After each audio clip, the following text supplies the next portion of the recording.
প্রিয়ান, আসসালামু আলাইকুম। সবাই কেমন আছেন? আমিও ভালো আছি। আজকে আমরা গিয়েছিলাম নারায়ণগঞ্জ সোনারগাঁ জাদুঘরে।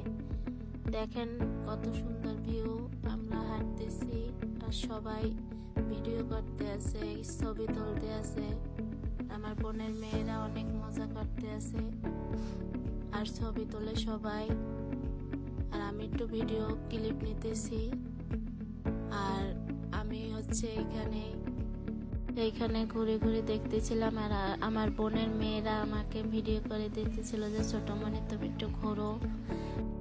এখানে কুড়ে ঘরের মতো একটা প্লেস ছিল যেখানে আমি সুন্দর সুন্দর ছবি তুলেছি।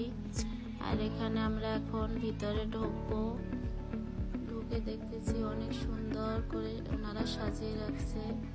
আমি একটু ভিডিও করি, সবাই ছবি তোলে, ভিডিও করে, আমি একটু ভিডিও করতেছি। আর ওইখানে আমার চোখ গেল একটা পালকির উপরে, অনেক পুরনো ছিল। আর এখানে আমার চোখ গেল গিলাস, তারপরে মগের উপরে। আর এখানে সামনে এটা কি আমি জানি না, আপনারা কমেন্টে আমাকে একটু বলবেন। আর এইখানে বাদ্যযন্ত্র অনেক পুরনো। আর এখানে গলার হার, তারপরে এখানে একতারা, অনেক সুন্দর সুন্দর জিনিস ছিল অনেক আগের, যেটা আমরা দেখিই নাই।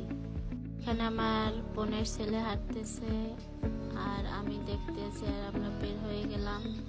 এখন বের হয়ে পাশে একটা সুন্দর একটা প্লেস ছিল, আমরা ওইখানে ভিডিও করতেছি, তারপর ছবি তুলতেছি। এখন আমরা ভিতরের দিকে যাব। আর দেখেন কত সুন্দর একটা বাড়ির মতো। এখানে মনে হয় শুটিংও করে অনেকে, জানি না, টিভিতে হয়তো দেখি। আর আমি এখানে দেখেন একটু ভিডিওর সামনে আসলাম, প্রাসাদের মতো লাগতেছে। দেখেন কত সুন্দর। আমরা এখন ভিতরের দিকে যাব, দেখবো কি কি আছে। আর একটা সামনে একটা ঘরের মতো আছে। আর দেখেন আমার বোনের ছেলে ভিডিও করতে আছে। সবাই ভিডিও নিয়ে ব্যস্ত, ছবি তোলার জন্য ব্যস্ত। এইটা কি আমি জানি না, এটা খাটের মতো রাখা, এইটা কি আমি জানি না।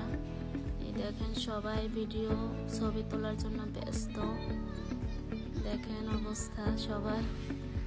এক জায়গায় ঘুরতে গেলে ছবি আর ভিডিওতেই গ্যালারি ভরে যায়।